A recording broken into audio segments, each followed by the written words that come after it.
মধ্যপ্রাচ্যে উত্তেজনা নতুন মাত্রা পেয়েছে। সোমবার ভোরে ইরানের ছোড়া ক্ষেপণাস্ত্র ইসরায়েলের রাজধানী তেল আবিব এবং গুরুত্বপূর্ণ বন্দরনগরী হাইফায় আঘাত হানে। বিস্ফোরণে বহু বাড়িঘর ধ্বংস হয় এবং প্রাণহানির পাশাপাশি গুরুতর আহত হন অনেকেই। এ ঘটনায় পুরো অঞ্চল জুড়ে উদ্বেগ ছড়িয়ে পড়ে এবং চলতি সপ্তাহে অনুষ্ঠিত G7 সম্মেলনে বিশ্ব নেতাদের আলোচনায় কেন্দ্রবিন্দু হয়ে ওঠে এই সংঘর্ষ। In this very crucial moment to talk.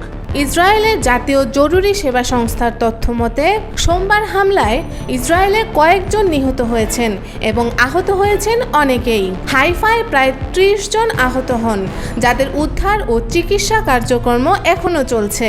তেল আবিবের ঘনবসতিপূর্ণ এলাকায় কয়েকটি আবাসিক ভবন সম্পূর্ণ ধ্বংস হয়ে গেছে। বিস্ফোরণের ঢেউয়ে আশেপাশের হোটেল ও বাসাবাড়ির জানালার কাঁচ উড়ে যায়। ক্ষেপণাস্ত্র আঘাত করে এমন এক স্থানে যা মার্কিন দূতাবাস থেকে মাত্র কয়েকশো মিটার দূরে। ঘটনাস্থলে আগুন ধরে যায়। এছাড়া বিদ্যুৎ কেন্দ্রেও অগ্নিকাণ্ডের খবর প্রকাশ করেছে স্থানীয় সংবাদ মাধ্যম।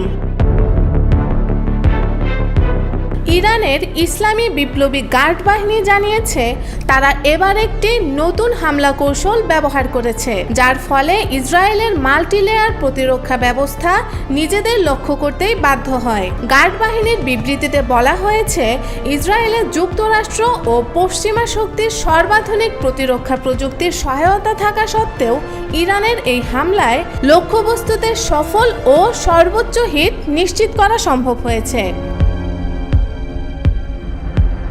ইসরায়েলি সেনাবাহিনী আনুষ্ঠানিকভাবে ইরানের এই হামলার বিষয়ে এখনো মন্তব্য করেনি। তবে সামরিক কর্মকর্তারা পূর্বে সতর্ক করেছিলেন যে প্রতিরক্ষা ব্যবস্থা শতভাগ কার্যকর নয় এবং কঠিন সময় সামনে রয়েছে। এর আগে ইরানের পারমাণবিক ও ব্যালিস্টিক ক্ষেপণাস্ত্র স্থাপনায় ইসরায়েলের পূর্ব প্রতিরোধমূলক হামলার পর তেহরান এই পাল্টা হামলা চালায়। ইসরায়েলের দাবি অনুযায়ী আগের হামলায় কমপক্ষে 10 জন নিহত হন, যাদের মধ্যে শিশুদেরও মৃত্যু হয়েছে। G7 সম্মেলনে বিশ্ব নেতারা ইরান ইসরায়েলের বর্তমান পরিস্থিতি নিয়ে গভীর উদ্বেগ প্রকাশ করেছেন।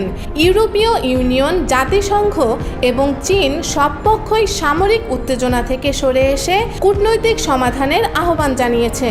তবে বিশেষজ্ঞদের আশঙ্কা, এই দ্বন্দ্ব যদি নিয়ন্ত্রণের বাইরে চলে যায় তবে তা শুধু ইসরায়েল ইরানে সীমাবদ্ধ থাকবে না, বরং পুরো মধ্যপ্রাচ্যে ছড়িয়ে পড়তে পারে।